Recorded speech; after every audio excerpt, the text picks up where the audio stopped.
Buenas tardes. Gracias al CDF por esta magnífica convocatoria, ya por 11ª vez, a cuenta de muchas más.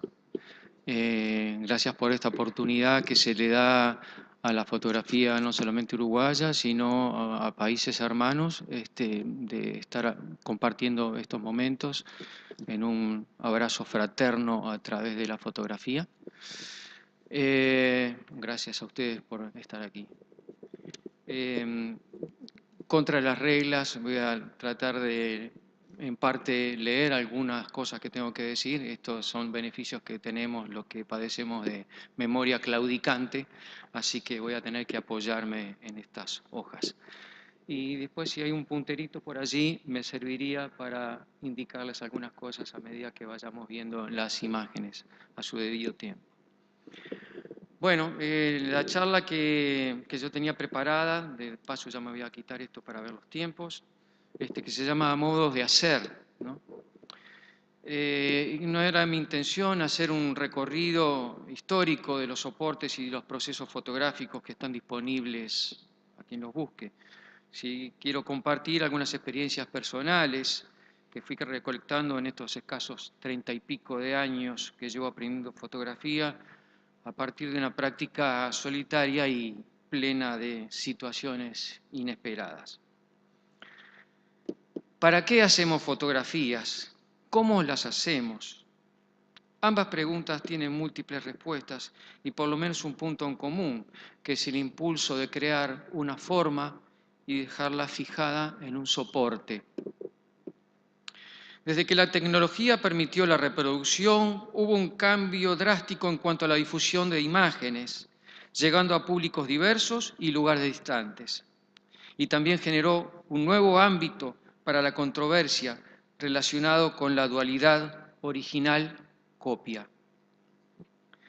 Conocemos muchas obras pictóricas y escultóricas gracias a la tecnología aportada por la reproducción fotográfica, que trajo una imagen desde el lugar físico donde se encuentra el original a nuestro entorno cultural, nuestra casa o nuestro lugar de estudio. Pero una obra fotográfica se reconoce y se reproduce por medios e instrumentos similares a los utilizados en su producción.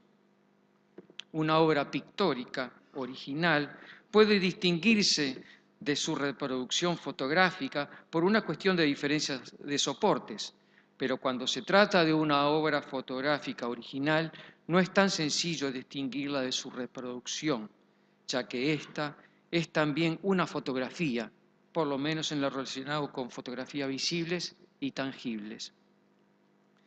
En fotografía, un original generalmente se hace con una combinación de medios ópticos, mecánicos y electrónicos, y también se reproduce con una cámara o una combinación de dichos medios.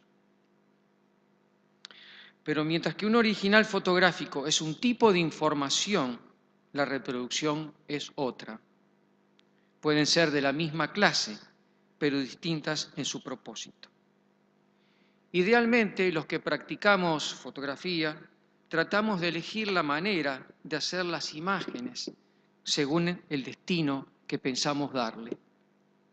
A veces creamos por impulso y otras por intención, y aunque no lo sepamos en el momento de crear, estamos creando para un destino que aún desconocido existe.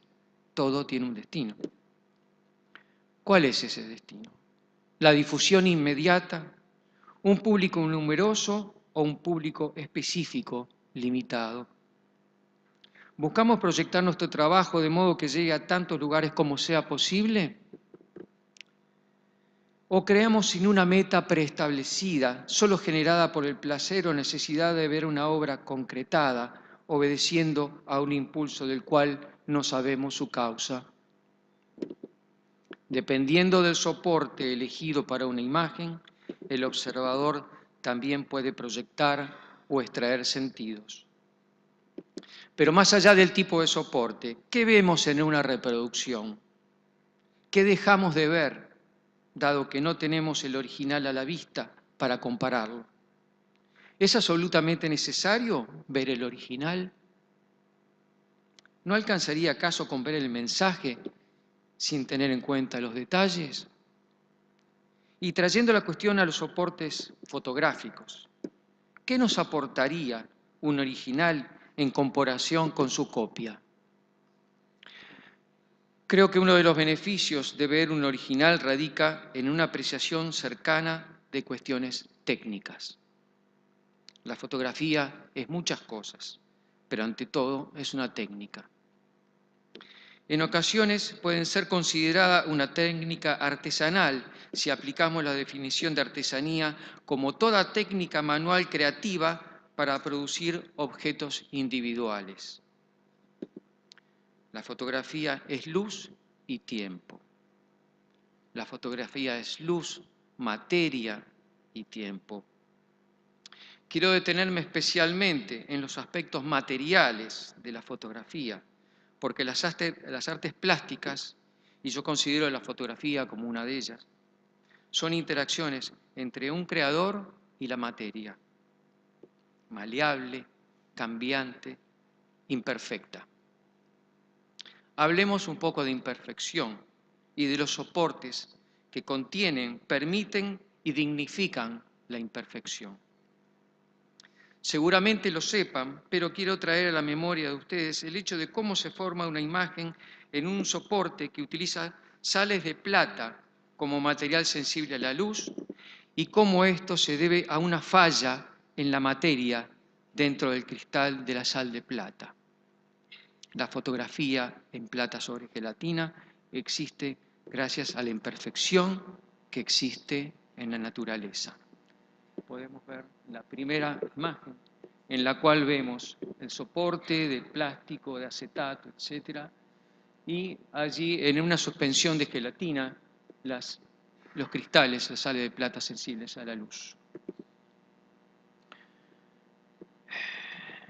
Luego tenemos un cristal, vamos, materia adentro, y vamos a la segunda imagen, en donde allí, voy a ver si puedo alumbrar, por allí tendríamos dentro del cristal, en este caso, por ejemplo, de bromuro de plata, tendríamos el catión de plata, el ion bromuro, ahí adentro estaría un electrón que es sensible a la luz, excitable a la luz, ¿sí? Después tenemos plata libre por allí dentro del cristal y tenemos esto que está aquí, esta imperfección dentro del cristal, que es el que posibilita toda la fotografía como la conocemos.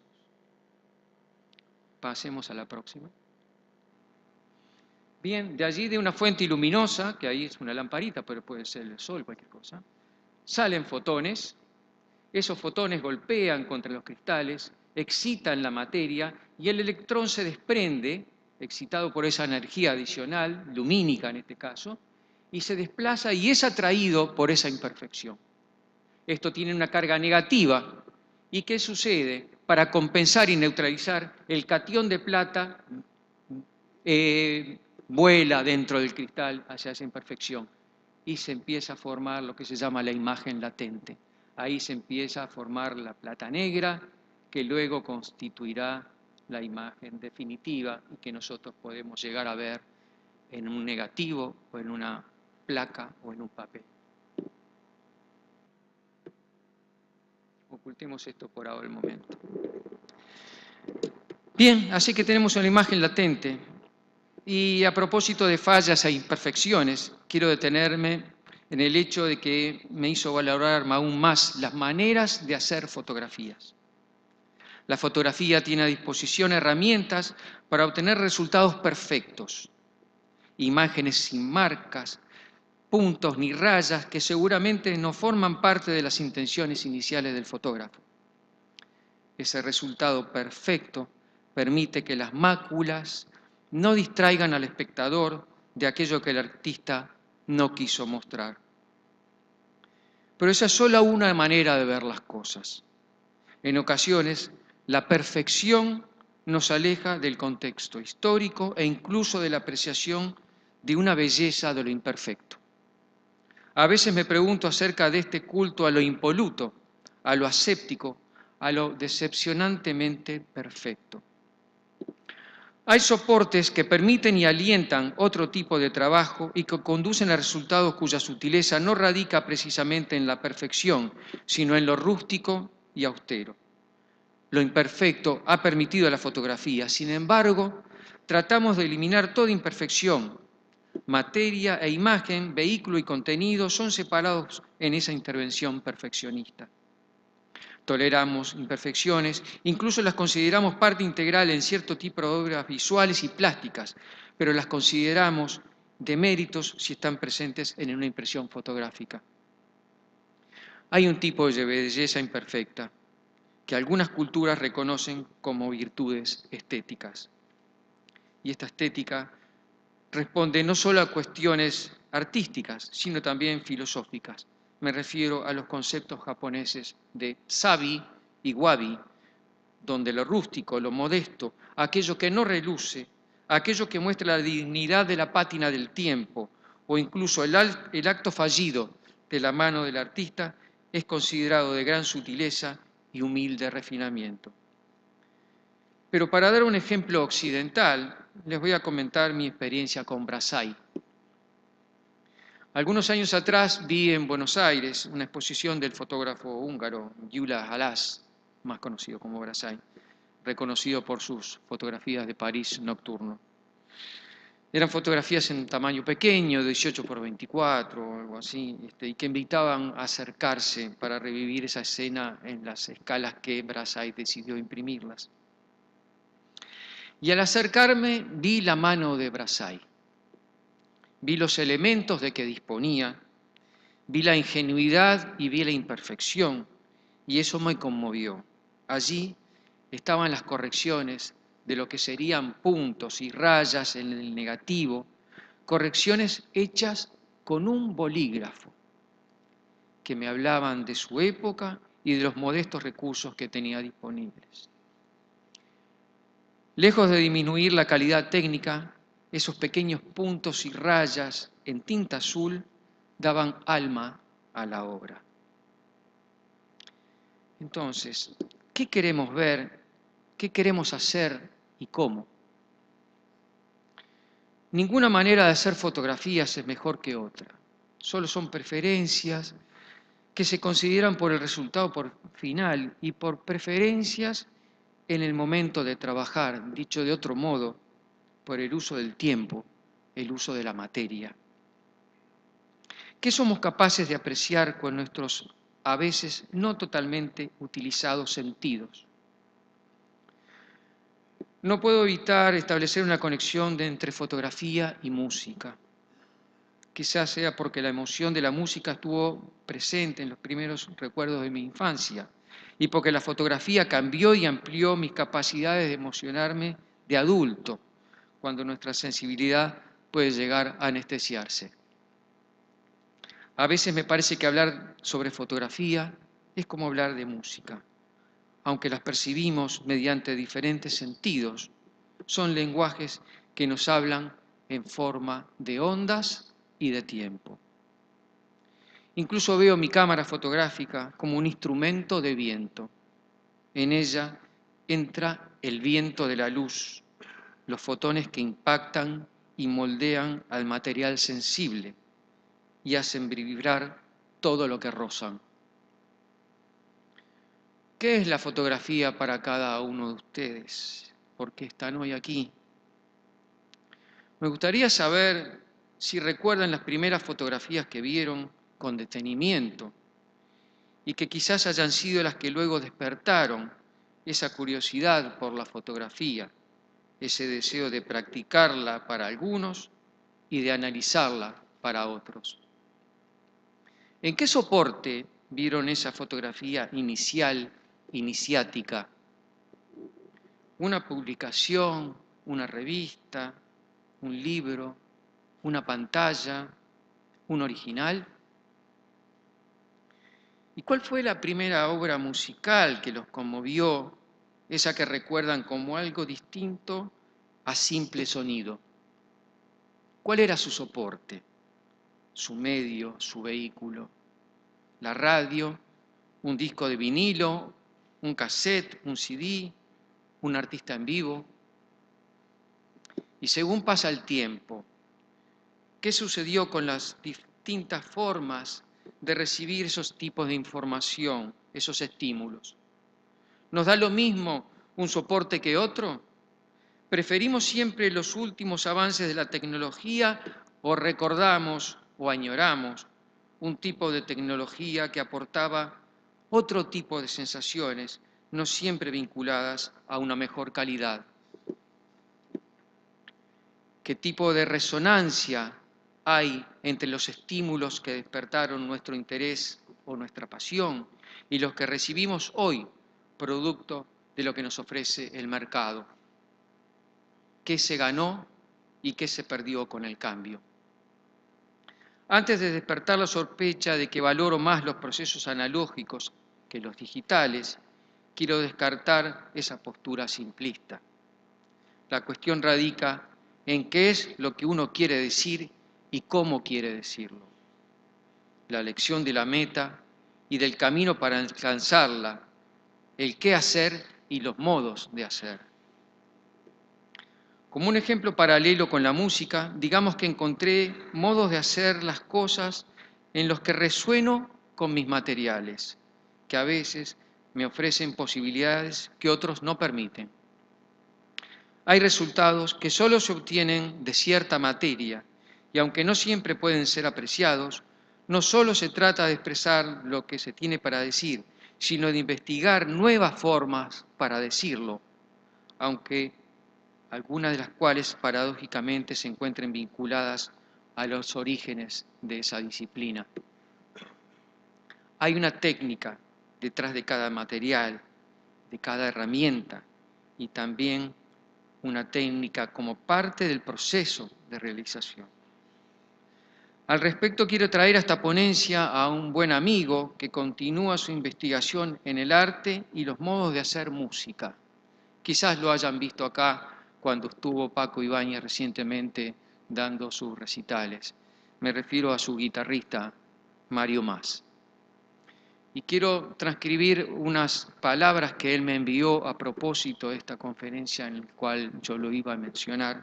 Así que lo que sigue son palabras de Mario. Hará ya 4 años mi compadre Carlos Cortés Bustamante me acompañó a probar guitarras en el taller donde trabaja el maestro japonés Tomoyuki Furuta. Yo andaba buscando un instrumento que me permitiera tocar varios estilos, sobre todo flamenco, clásico y música latinoamericana, y Tomoyuki me dijo: lo que buscas, Mario, es difícil encontrar hoy en día, pero antiguamente era lo normal. Entonces me mostró una guitarra, viuda de Manuel Ramírez, hecha por Santos Hernández a principios del siglo XX. Ese día, al probarla, se me abrió un mundo nuevo. Era otro tipo de instrumento, el sonido salía de otro modo, sonaba mucho y generaba unos armónicos que se propagaban mucho. En esa época no existían los micrófonos. La acción era distinta, difícil de recontrolar, pero a la vez mucho más cómodo. En palabras de Mario, al probar cosas que había estudiado durante años de guitarristas flamencos de principios del siglo XX, tales como Agustín Castellón, Sabicas, me di cuenta que esa música estaba creada para esos instrumentos, no para los modernos. Era todo mucho más natural. Comprendí lo que mi padre me había dicho cuando tiempo atrás, cuando había visto en el Palau de la Música Catalana a Sabicas tocando solo, sin micrófono, para 1000 personas. Todos esos cambios influyeron en que la artesanía de esas antiguas guitarras haya desaparecido, salvo en algún constructor de flamenco como Faustino Conde o Ramírez III. También en esos años se dejó de utilizar la cuerda de tripa, con la consiguiente desaparición actual de la artesanía para hacerlas. Menos mal que todavía queda gente apasionada que investiga ese oficio prácticamente olvidado. A partir de entonces me sumergí en reaprender a tocar a partir de lo que me enseñan esos instrumentos y en esas seguimos, nos cuenta Mario. ¿Qué hay de todo esto? por qué traigo un asunto de materiales y herramientas musicales a esta ponencia acerca de soportes fotográficos. La cuestión aquí es la técnica. Una misma técnica dará diferentes resultados cuando se utilicen diferentes materiales. Para la guitarra, entre los materiales está la elección de la madera y el tipo de cuerdas, pero también está presente, aunque de manera no tan evidente, la matemática, la geometría andalusí y la erudición artesanal de un maestro investigando la esencia de la guitarra. Hay quienes en algún momento de su madurez musical intentan rediseñar un instrumento, pensar nuevas formas de hacer para crear nuevas formas de oír, para que de la mano surjan sonidos diferentes a los esperados. La pregunta es si habrá quienes puedan apreciar la diferencia entre una guitarra cualquiera y una especial. Puede que la diferencia sea tan grande que inmediatamente la capte, o puede que tenga que educar el oído. Para eso debemos tener la oportunidad, nada fácil, de escuchar el sonido especial de ese instrumento especial. Por lo tanto, quiero compartir con ustedes la música de Mario para ver si podemos apreciar ese sonido. Está en la cuestión de videos. El primer video. Aquí vamos a tener a Mario más con su guitarra Santos Hernández, para que en una cuestión improvisada, en una rueda de amigos, nos muestre los armónicos de esa guitarra que ojalá... Ya no cuestión de hacer dinero, claro, que se llama el timbre. Lo normal es que Chacón sea así.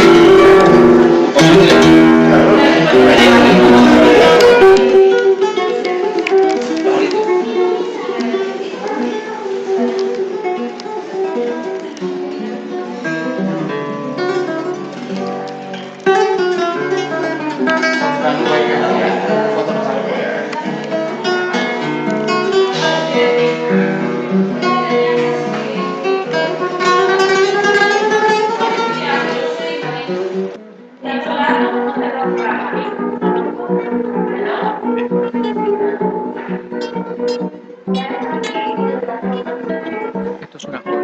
La música clásica.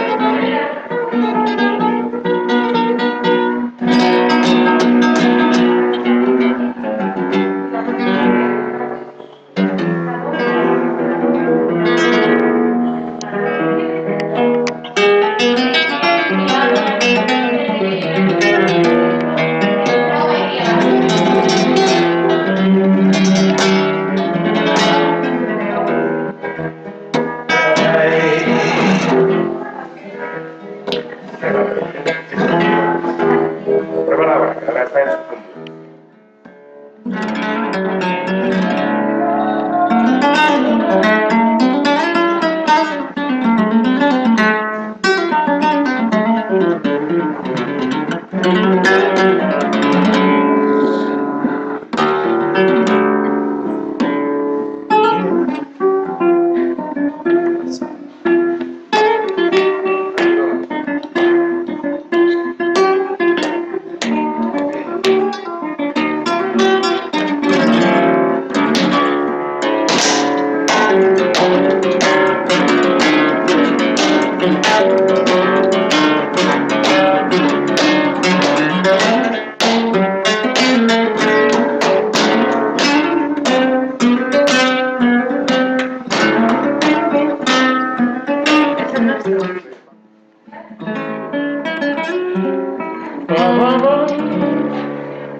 Bravísimo.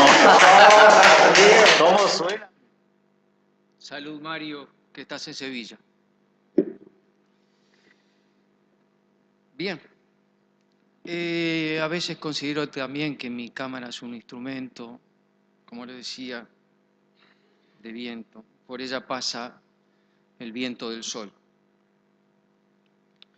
Y en el laboratorio, bueno, allí entran otros factores. En mi laboratorio a veces está presente una llama luminosa, una vela de fuego, que después vamos a mostrar un tipo de obra que hago a la luz de una llama. Y esa llama moldea los cristales de plata como si fuesen partículas de arena en una duna. Ocurre lo mismo con las imágenes. Cuando se tiene la oportunidad de ver, además del mensaje gráfico, las texturas fotográficas, la escultura de los fotones, contrastes y tonalidades en el original. Pero esos no son solo detalles estéticos. Un soporte original esconde o enseña información histórica y a veces las vicisitudes con las que se enfrentó el artista. ¿Qué sonidos queremos escuchar? ¿Qué ecos estamos preparados para apreciar? El eco no es solo lo audible, sino también lo que resuena en la memoria. Para mí existe también lo que yo llamo un eco visual, como relámpagos de imágenes latentes en nuestro recuerdo. ¿Qué ecos querríamos conservar vivos? ¿Qué tipo de imágenes querríamos hacer y cómo? Ignoramos si lo que hoy llamamos fotografía fue descubierta por azar al ver una réplica invertida de la realidad en el muro de una habitación oscura, o por intuición, o por una curiosidad intencional al preguntarse qué ocurriría al pasar la luz a través de un orificio pequeño. Lo que sí sabemos es que la fotografía fue desarrollada como una técnica, y que como tal requería de ciertas destrezas, y que como todo en este mundo es un proceso más. Todo proceso es algo que transforma elementos de entrada en elementos de salida. Podemos poner a la luz y a los materiales sensibles como elementos de entrada y a las imágenes virtuales o concretas como elementos de salida. Y en medio, formando el proceso mismo, están los instrumentos y, por supuesto, el ser humano que conduce casi controladamente las operaciones. Como en muchas otras tecnologías, la fotografía depende de un soporte. Y el soporte está estrechamente relacionado con un técnico, aquel que hace posible la concreción de una idea.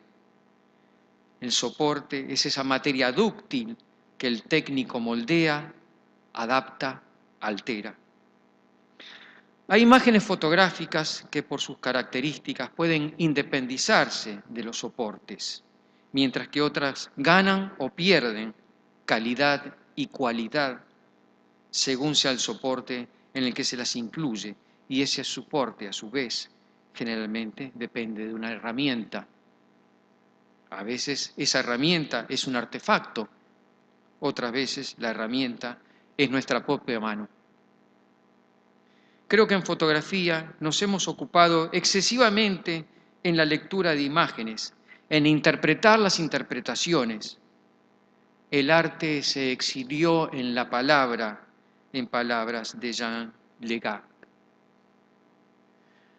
Reconozcamos que existe un cautivante ejercicio intelectual que permite apreciar mejor nuestros trabajos al descifrar los códigos que el artista intentó plasmar explícitamente o ocultar dentro de su obra, y en el análisis crítico que puede tender puentes entre el autor y el espectador. Pero en el ejercicio del discurso y la retórica se fue diluyendo o menospreciando la cuestión de la técnica y lo que ello implica. La técnica, aprendida para luego ser olvidada, para no ser un obstáculo en el proceso creativo, la técnica supeditada a la idea como un modesto accesorio de la pureza de esa idea.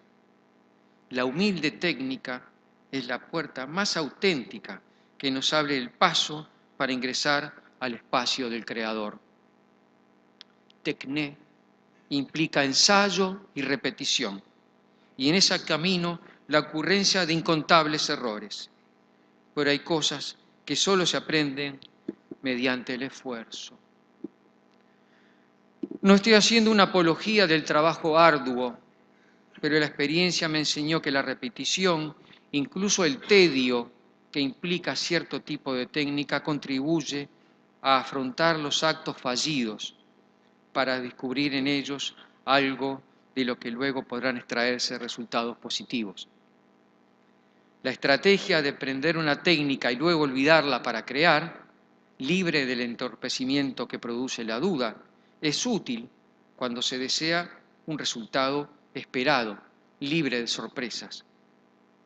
Pero pienso que hay otra aproximación a ser tenida en cuenta, y es cuando uno va desarrollando la técnica a medida que transcurre el proceso creativo. No es simple improvisación, es una cuestión de estar alerta a los cambios que se dan a varios niveles: el de la intervención voluntaria, el de la experiencia previa del manejo de los materiales y de las condiciones cambiantes, y el saber sacar provecho de ese estado de alerta. En esta modalidad no se trata de olvidar la técnica para que ésta se convierta en un automatismo o un acto reflejo. Ese otro abordaje implica instalarse en el presente y fluir con la obra. En el primer caso, se ejecuta una técnica. En el segundo, se legisla sobre ella. Uno va creando las condiciones y aprende a estar preparado para actuar en medio del proceso de la interacción entre el tiempo y la materia. El poder judicial lo ejerce el espectador más tarde. Vamos a ver un ejemplo de esa manipulación de la técnica en el segundo video, en el cual muestro de manera muy resumida y condensada, de la mano, gracias a la filmación que hizo mi hijo Nicolás, muy compacta en mi laboratorio. Esta es una de las obras que están expuestas dentro de la cueva, vamos a decir.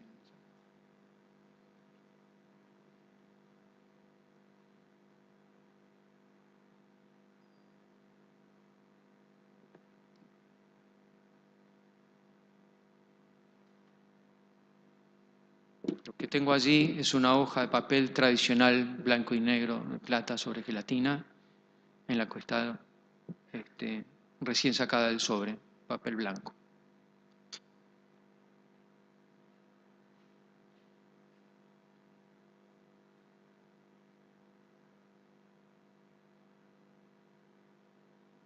La luz que está detrás simplemente sirve para, como un apoyo técnico para mostrar la escena. Pero ahora va a entrar el fuego en la sala. Y de la misma manera que nuestros artistas ancestrales pintaban sus manos y sus dibujos en las cavernas a la luz de una llama, yo quería hacerle un homenaje fotográfico utilizando los mismos elementos y casi las mismas condiciones.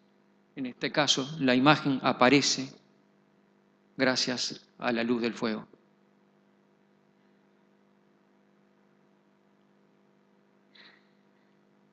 Luego viene la segunda parte, en la cual yo tengo que recrear la textura y los colores de la piedra de la caverna. Y ahí la química me ayuda un poco.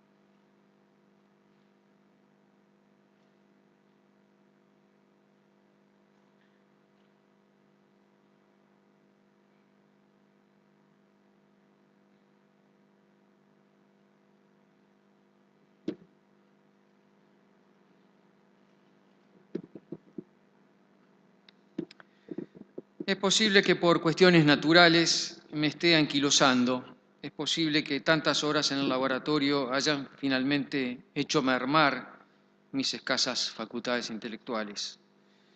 Pero me queda un puñado de inquietudes a nivel de las manos. Estas herramientas que trabajan por un camino paralelo al de los conceptos. El concepto es una concepción de nuestra mente, una construcción mental. Un concepto nunca está errado. Puede haber una falsa creencia, una afirmación errada o una opinión inexacta, pero un concepto conlleva una cierta cuota de ambigüedad que posibilita la discusión y la concatenación de nuevos conceptos. Pero en la acción no hay ambigüedades. El acto desemboca en algo que es útil o no lo es, en algo completo o incompleto, en un acierto o un fallo, en algo esperado o inesperado. Lo concreto se permite la ocurrencia del error, luego lo tolera o lo corrige. El error, la falla, lo imprevisto, el desgaste natural, la huella, todo eso que forma parte del modus operandi, quedan como rastros que pueden ser pistas para una labor detectivesca. Así opera la vida. Todo es un proceso de prueba y error, donde hay sistemas y organismos que se adaptan y perduran por insistencia. Todo es contingente en la obra manual, desde su esencia hasta su articulación, presente en la pieza, el objeto, la idea concretada. Las artes plásticas son incursiones en los territorios de la materia que persiste en busca de la forma, aquello que responde a nuestras intenciones. Y en fotografía todo es forma. No es solo lo que se dice mediante la forma compositiva de los elementos que la integran, sino la forma en la que se dice. Para llegar a esa forma especial y única de decir las cosas, el fotógrafo se debe valer de la técnica. Si no hay intención, no hay nada, pero sin la técnica, la intención no se pone de manifiesto, no se puede comprobar la existencia de esa intención. Si la técnica es buena o mala, pondrá de manifiesto de buena o mala manera una buena o mala idea.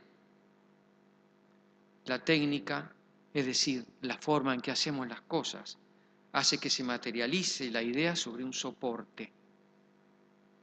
¿Qué tipo de soporte? ¿Qué hay en algunos soportes que sea digno de ser mirado más allá del mensaje de su contenido?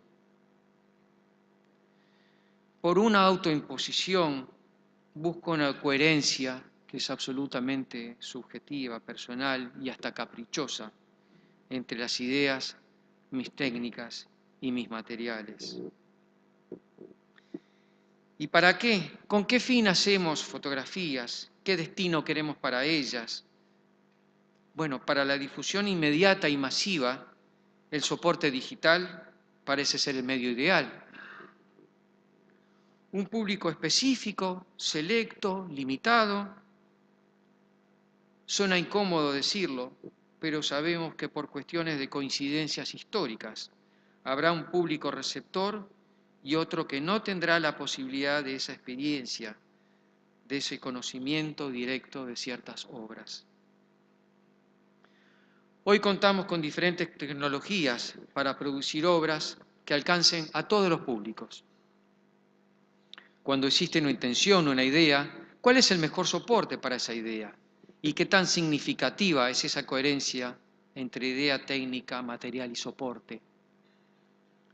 Para mi trabajo, elijo materiales que me remiten a la formación visible y tangible de una imagen fotográfica. Ven una imagen por transparencia o cuando emergen en la oscuridad del laboratorio, sigue teniendo para mí un componente emocional especial. Respecto al uso de instrumentos analógicos, disfruto la expectativa que produce la imagen aún no revelada o en el olvido de no saber qué fue lo fotografiado.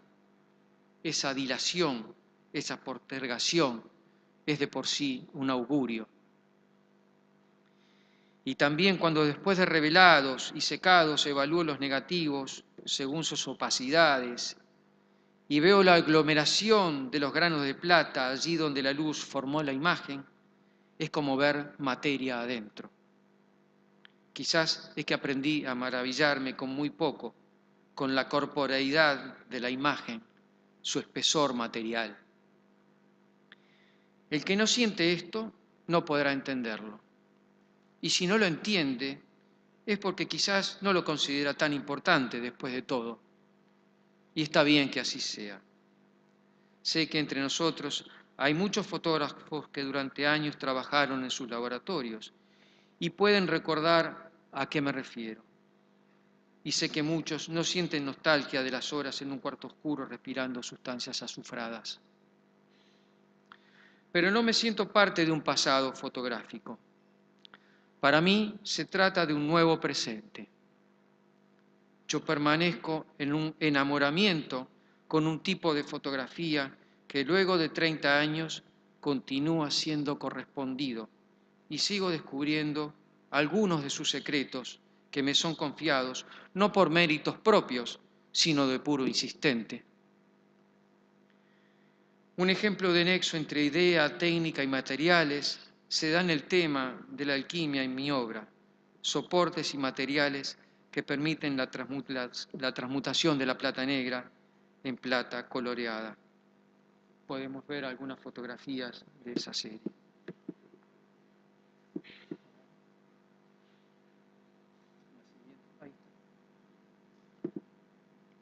Podemos ver otra, pasamos 3 o 4.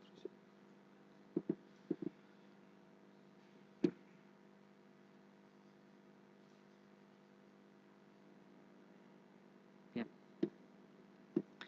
Y si bien mis manipulaciones son químicas, no alquímicas, lo que me atrajo de la alquimia fue la actitud del investigador, buscador empírico, en un camino tan ambicioso como utópico, y la dedicación de su vida trabajando en colaboración con la naturaleza, sabiéndose parte de ella. Mientras el químico busca penetrar en la estructura de la materia, el alquimista busca moldearla. De esta manera yo busco y provoco cambios mediante procesos de fatiga del material, de esa materia fotográfica, de esa repetición de pasos. Volvamos al origen de esta charla, la fotografía y luz y tiempo. Como se decía en la alquimia, una sola materia, un solo crisol, un solo atanor, que era el horno del alquimista. En eso está lo que puede llevar toda una vida de búsquedas apuntando al origen. Uno puede investigar en ellos hasta agotar las posibilidades de su materia y transformarla. Modos de ver y modos de hacer. La elección de un soporte para que ocurran cosas. Vamos a ver cosas que ocurren con determinados soportes. Sí, un video. Melting Point. Allí tenemos el inicio de una de las obras que están en el CDF. Gracias a Nicolás también por la información. Eso que está ahí es el material de plata, las sales de plata sobre gelatina, la gelatina moviéndose en un espesor de micrones.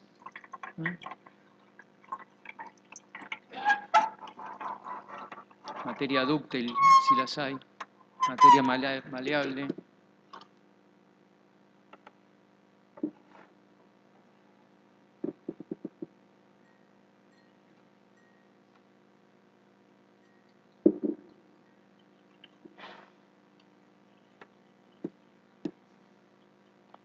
Está saliendo tu sombra, ¿no?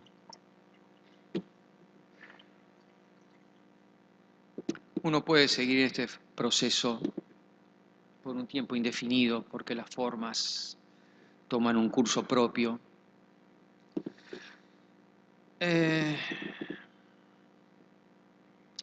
Otro ejemplo de uso de químicos y de coherencias de materiales, pero eso es por un placer personal solamente, es el uso del carbonato de calcio, por ejemplo, en las obras de la serie de La Caverna, porque el carbonato de calcio estaba presente, preservando la pintura rupestre, y decidí incorporarlas dentro del material fotográfico.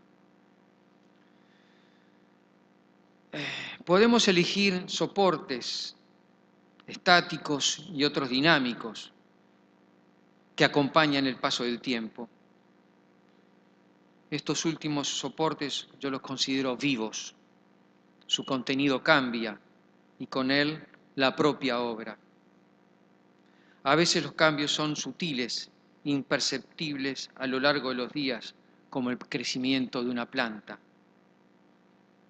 Aquí se aplica muy bien la frase alquímica, solve et coagula, disuelve y reúne, una y otra vez hasta que la materia se hace dúctil. Entonces, con el paso del tiempo, ocurren los cambios, con el tiempo y su materia prima. ¿Cuál es la materia prima de cada artesano? ¿Cuándo comienza y cuándo da por finalizada su búsqueda, su investigación? ¿Cuánta luz, cuánto tiempo insume la realización de una fotografía? ¿Una fracción de segundo? ¿Minutos? ¿Días? ¿Semanas? ¿Meses? Cuando pensamos en una fotografía como una huella luminosa, nos hacemos la idea de una marca instantánea, pero no siempre la imaginamos como una presión residual, sostenida, y que esa luz que quedó atrapada en los cristales continúa interactuando con trazas residuales de químicos en el fluir del tiempo. Y les quiero mostrar una obra fotográfica que está no fijada desde el mes de febrero.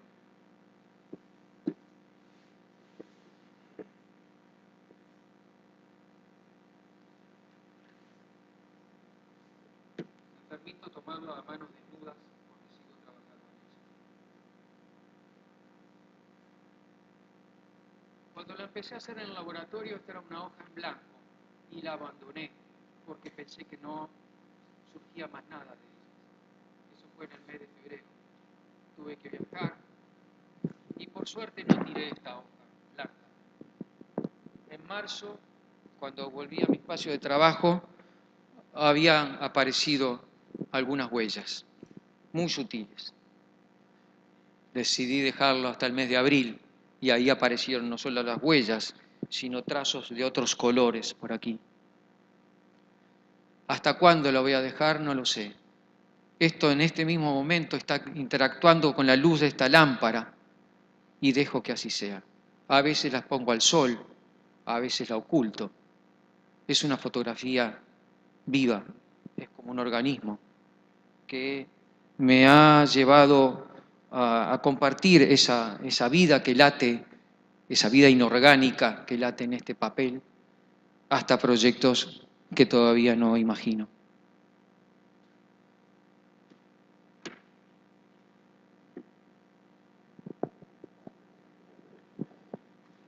A veces me imagino que algunas de mis fotografías son como un río que fluye pero lo hace muy lentamente. Así como hay obras que son instantes congelados, detenidos, hay otras que son un continuum, una masa de materia que fluye y se transforma. Comprendo que solo alcanzo a ver la superficie de esa corriente casi inmóvil y también sé que algo ocurre en la profundidad de ese cauce. Soportes permanentes y soportes cambiantes. ¿Para qué? ¿Para quién? Yo sigo rindiendo culto al aquí y al ahora, al eterno presente, y estoy perdiendo el temor a que nuestras creaciones se deterioren o no se conozcan. La primera fotografía es ahora un bloque negro en una sala acondicionada en un museo. Las pinturas en las cavernas, sin pretensiones de permanencia, perduran desde hace más de 30.000 años. Sabemos que ambas existen y quizás nos conformemos con eso, aunque jamás veamos los soportes originales. La fotografía recién ha nacido, aún no ha cumplido 2 siglos, y tal como lo conocemos, seguramente en poco tiempo más dejará de ser. La fotografía es sutil y esa materialidad etérea es su maravilla. Es inaprehensible y ambigua como la propia luz que la forma. Es honda y es partícula según se la observe. Lo observado depende del observador. En su corta vida ya lo hemos visto. Los archivos físicos y los digitales desaparecen. Las tecnologías se renuevan y sustituyen. Los materiales se degradan. No podemos ser tan pretenciosos de pensar que lo que hagamos hoy vaya a ser visto y valorado por muchos, y si lo es, será por un periodo limitado. Pero específicamente, cierto tipo de fotografía fue, es y será para ser vista por unos pocos, no por intenciones elitistas, sino por una cuestión de tránsitos geográficos, de tránsitos de materiales y tránsito temporal. En ella todo es efímero. Para esas fotografías, en su fugacidad radica su delicadeza y su fuerza emotiva. Disfrutemos su presencia mientras esté con nosotros. La fotografía también pasará, pero hoy está aquí. Y será a su propio ritmo, tal como esta imagen, otra cosa, un soporte cualquiera con una existencia independiente. Muchas gracias.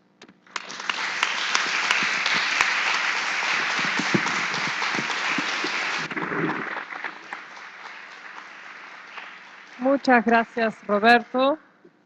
Qué preciosa conferencia y clase magistral en técnicas y tanto más. Tenemos unos 7 minutos, nos quedan más o menos para preguntas, así que si alguien tiene una pregunta, levante la mano y les acercamos un micrófono.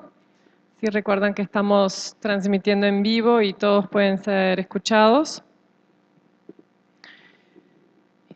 Y si siguen muy tímidos, les aviso que le voy a hacer una pregunta a Roberto, que tengo acá en la punta de la lengua, mientras van pensando y organizando sus pensamientos. Roberto, me queda una curiosidad, que de cierta manera ya la contestaste, al enfatizar el rol de la técnica y de tu decisión consciente por trabajar en esta inmersión, ¿no? Explorando todas las posibilidades de la fotografía en tanto técnica, matérica y química. Asimismo, me queda la pregunta o la curiosidad de el hecho de que más allá de fotógrafo y alquimista, sos también un filósofo y un poeta. Y en todas tus series fotográficas estás reflexionando sobre cuestiones bastante universales de la existencia humana. A veces son más específicas sobre la percepción visual o sobre un diálogo que vos mismo entablás con la historia de la fotografía. Pero a veces son temas específicos como lo que nos mostraste de tu diálogo con el arte rupestre en el proyecto de la mano. Mi pregunta es, ¿en algún momento sentiste que el papel y sus químicos, el papel fotosensible, sus procesos químicos fotográficos te quedaron cortos? ¿O en toda esta sensibilidad a la que respondés, sensibilidad de la vida y filosófica y poética, el papel te es siempre suficiente? Bueno, el papel es lo que tengo a mano por el momento. Yo lo considero además un material muy noble. Y, a ver, yo trato de indagar hasta el hueso, por decirlo así, en las cosas que me propongo. No quiere decir que alcance la verdad ni alcance su esencia, vamos a decirlo así. Pero hay cosas con las cuales yo me siento cómodo y siento que me responden, y hay experiencias que me van sorprendiendo de materiales que uno pensaba que conocía. Y en cuanto a lo que tú decías de filósofo, de filosofía, es amor por la sabiduría. Yo siento amor por la sabiduría, no quiere decir que la alcance tampoco, ni mucho menos. Pero sí tengo curiosidad. Y esa curiosidad se despierta cuando uno cree que domina algunos materiales y se lleva sorpresas. Y dentro de cosas que son parte de la vida diaria, como es el azar, la incertidumbre, hay cosas que me siguen sorprendiendo y maravillando dentro del proceso fotográfico. Y así como el azar y la incertidumbre forman parte de mi vida cotidiana, yo quiero eso incorporarlo a mi obra, a mis materiales, y por eso lo sigo utilizando. Quizás esta sea una beta que está a punto de surgir y darme nuevas materialidades y cosas para ser investigadas, pero son cosas que se van desarrollando a un ritmo propio. Uno lo único que tiene que hacer es trabajar y estar alerta a esos cambios. Gracias, Roberto. Tenemos una pregunta acá. Hola, Roberto.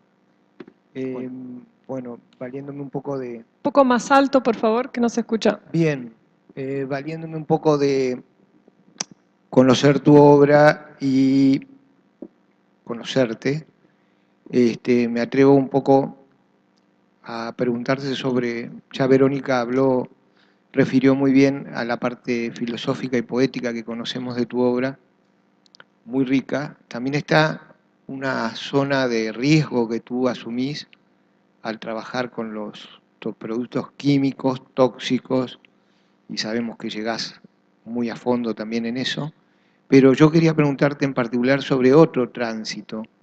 Tú hablabas de la imperfección de los materiales, y yo quería preguntarte justamente, como seres humanos que somos, ¿cómo es tu proceso desde las imperfecciones personales hasta cómo lo vivís vos? ¿En qué parte te angustiás, en qué partes te alegrás, en qué partes te descompensás o en qué parte decís llegué a un punto? Entonces creo que para cada uno el proceso es distinto y me parece que ese tránsito personal tuyo, que estaría bueno que lo contaras. Bueno, gracias por la pregunta. eso de cuando decía, cuando lo termino, en mi caso particular, yo no termino las obras, las abandono, por una cuestión de casi, por decirlo así, de aburrimiento. Me aburro fácilmente con algunas cosas. Por suerte mi pareja sigue siendo la misma de hace varias décadas y eso sigue estando así. Pero tengo una manera de pensar y de actuar muy anárquica, son varias cosas que se me ocurren a la vez y cuando en medio de un proyecto se me ocurre otro, digo, bueno, esto sé que lo puedo hacer y empiezo así sucesivamente. Eso conduce a muchas ansiedades, que la ansiedad forma parte permanente de mi vida y, digamos, dentro de las tantas imperfecciones es una más. Y es frustrante porque a veces uno ve que está en una cuenta regresiva, uno ve que hay cosas que la fotografía le está contando ahora, en secreto, digamos, y que se lamenta de no haber empezado antes. O no, uno nunca va a saber eso. Capaz que esto está surgiendo ahora porque es el momento ahora. El asunto es que sí, yo convivo con una angustia, lo tengo que decir, porque obviamente se me van ocurriendo proyectos, sé que hay muchas cosas que no lo voy a poder hacer, por decirlo de una manera gráfica, de mis anteriores negativos, que no son muchos. Yo creo que en mi vida fotográfica debo tener algo así como unos 350 o 400 rollos fotográficos, nada más.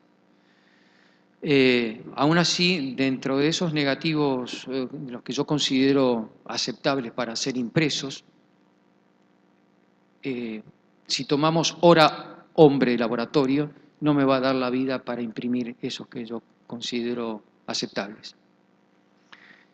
Y mientras tanto se me siguen ocurriendo nuevas cosas. Entonces, ¿qué hago? ¿Me pongo al día? Va a ser imposible. Sigo haciendo, y sí, voy a tener que seguir haciendo porque hay cosas que van a, digamos, van a despertar nuevos caminos para mí mismo y quizás para los que vienen. Entonces, es un estado, sí, de permanente, digamos, fluctuación, y de desafíos que yo me autoimpongo, porque considero que si, digamos, si recibí la vocecita que me decía en el oído, esto está bueno para hacerlo, y no lo hago, bueno, quizás alguien lo haga en el futuro, seguramente, pero ¿por qué perder la oportunidad de hacerlo ahora? Entonces, esa cuestión con los tiempos y los riesgos con los materiales es otra cosa. Hubo mucha gente que asumió riesgos trabajando con productos químicos. Yo, por suerte, tuve cierta formación en química que por lo menos me permitió el manejo seguro de algunos materiales para mí y para el ambiente.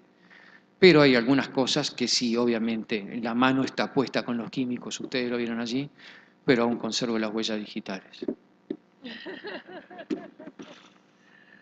Bueno, Roberto, acá tenemos una última pregunta, si posible breve, así Sí. ya vamos Sí, es finalizando. muy Gracias. breve. Cuando se refiere usted a los defectos o imprecisiones que tiene el cristal, ¿se refiere a los defectos de Frenkel o al efecto de propiedad de la intersticial de la plata? No lo escuché. ¿Se refiere Sí, a los procesos? cuando usted se refiere a las imperfecciones en sus primeras dos diapositivas, ¿se refiere a los defectos de Frenkel en el cristal o al efecto de propiedad de la plata estando en el cristal Todo intersticial? influye, todo influye. ¿O a los dos? Sí, a los dos, a los dos. Obviamente, afortunadamente nada es, entre comillas, perfecto, las cosas son así porque son así, es el principio antrópico.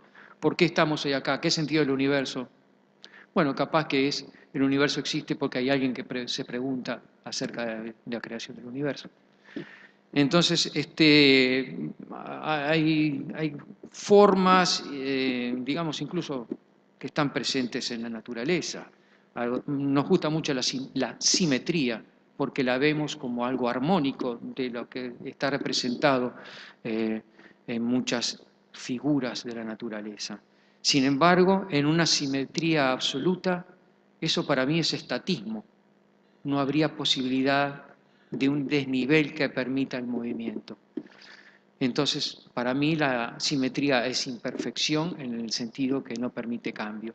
Y esa mácula que yo mostraba en el cristal puro de bromuro es lo que permite todas las cosas. No sabemos, digamos, materia adentro y todavía se sigue investigando. ¿Qué es la materia? No sabemos qué es la materia. La materia tal cual la conocemos ahora, materia que está, incluso el polvo estelar, forma parte, creo que es un 3% de la materia conocida del universo. 3%. ¿Cómo operan las cosas? No sabemos. ¿Por qué? Tampoco. Y esas, hay que sacar provecho en lo personal y en las deficiencias que pueden tener los materiales, incluso cuando adoptamos materiales fallidos. Y eso son cosas que uno lo tiene que trabajar a su ritmo. Cuando yo mencionaba la alquimia, no quiere decir que yo tenga un sesgo paulo-coelhista, por decirlo así. Pero si bien yo tengo formación en química, la alquimia es distinta de la química. No es que la alquimia fue la precursora de la química. Eran otra manera de trabajar en conjunción con la naturaleza. Era una aproximación por lo menos interesante. Yo no la justifico, simplemente valoro lo que tiene de interesante. Y hablaban los alquimistas de que había cambios que se producían en total oscuridad y había que dejar que su materia madurase en la oscuridad. Y en nuestras reacciones químicas, cuando yo estudié, digamos, cómo se produce, hay cosas que no aparecen en las fórmulas, ¿sí? No aparece la energía como un catalizador de ciertas reacciones, porque hay reacciones químicas que se producen solamente si hay una energía luminosa, y eso no está. Entonces, bueno, hay mucho para hacer, mucho para estudiar, mucho para compartir, que seguramente trasciende lo que estamos compartiendo en este tiempo limitado. Gracias por la pregunta, de todos modos podemos seguir la charla luego. Muchísimas gracias, Roberto, y realmente da ganas de hacerte tantísimas más preguntas, pero ahora vamos al primer corte. Les pediría que vuelvan, por favor, dentro de 20 minutos a las 6:15, y los invitamos a la tienda, acá afuera del CDF. También pueden disfrutar de algunos programas de nuestro programa de televisión F22 del último siglo, del último programa del año pasado sobre fotógrafos latinoamericanos. Y también tienen los libros de autor para consultar en la tienda. Nos vemos en 20 minutos. Muchas gracias. Gracias, Roberto.